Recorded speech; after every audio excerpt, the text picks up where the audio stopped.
Yang pertama, banyak hutang. Tak dinafikan lagi sesebuah institusi kekeluargaan yang mempunyai hutang yang banyak adalah disebabkan tidak mengawal nafsu dalam pemilihan dan perbelanjaan yang melebihi anggaran. Oleh itu, telah menyebabkan isi rumah berada dalam resah dan gelisah untuk melunaskan hutang mereka. Jika dilihat secara umum, keluarga yang mempunyai isi pendapatan bulanan yang rendah berkemungkinan mempunyai hutang yang banyak. Namun, ada juga segelintir keluarga yang mempunyai kedudukan kewangan yang kukuh atau gaji bulanan yang tinggi tetap juga mempunyai masalah hutang yang banyak. Dan yang kedua ialah tiada perancangan. Banyak sebenarnya berlaku kes perceraian adalah disebabkan salah satu faktor tiada perancangan dalam rumah tangga. Tapi mungkin perancangan itu sudah dirancang, tapi mungkin gagal.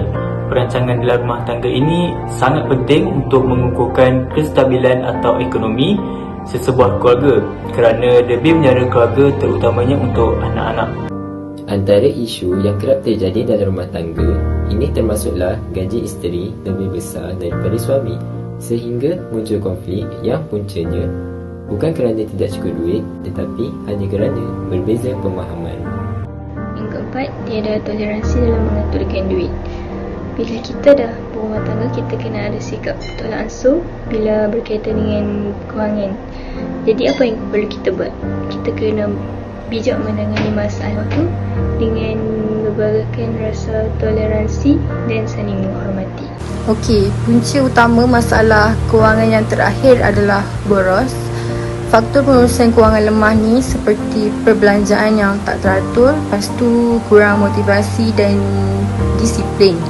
Itu juga punca seseorang individu tu gagal mengatur pengurusan kewangannya, dan kita boleh tahu dekat situlah wujudnya sikap boros. Anda dan pasangan perlu merancang kewangan isi rumah bersama-sama supaya ia jelas menerangkan matlamat dan objektif pada masa akan datang. Sediakan pelbagai rancangan kewangan untuk dilaksanakan bersama. Okey, cadangan ataupun cara mengatasinya dalam berdepan dengan pandemik COVID-19 macam ni, lepas tu ada pula PKP kan. So, kita sebagai masyarakat perlulah bijak dalam menguruskan kewangan kita tu dengan meletakkan perbelanjaan kita ni dengan lebih berobjektif pada waktu-waktu macam ni.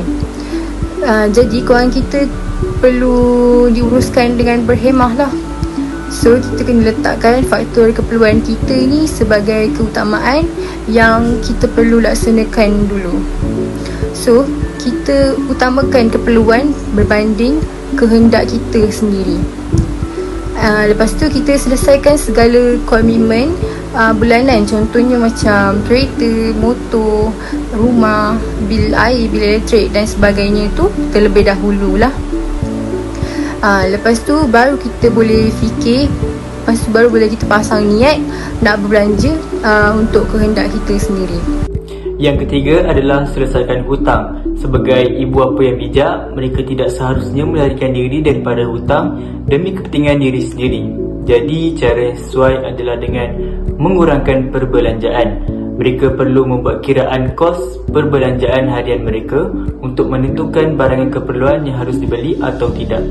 Mereka perlu sedar atau jujur dengan jumlah pendapatan bulanan mereka dengan cara perbelanjaan harian mereka sebagai langkah penjimatan kos untuk menyara keluarga. Seterusnya, penyediaan tabung kecemasan. Orang cakap ada hari kita senang, ada hari kita susah. So, ke depan nanti pun kita tak tahu akan jadi macam mana. Better kita buat penyediaan tabung kecemasan. Seeloknya, kita ambil daripada gaji pendapatan kita dalam 10 hingga 20% dan kita masukkan dalam tabung kecemasan tersebut. Yang terakhir, kenal pasti jumlah pendapatan keluarga. Di mana kita kenal pasti kita punya gaji pendapatan tu dalam kategori B40, M40 ataupun T20. So, bila kita dah kenal pasti, kita senang nak buat kira-kira untuk kos sara hidup kita, serta senang juga nak susun strategi kewangan kita setiap bulan.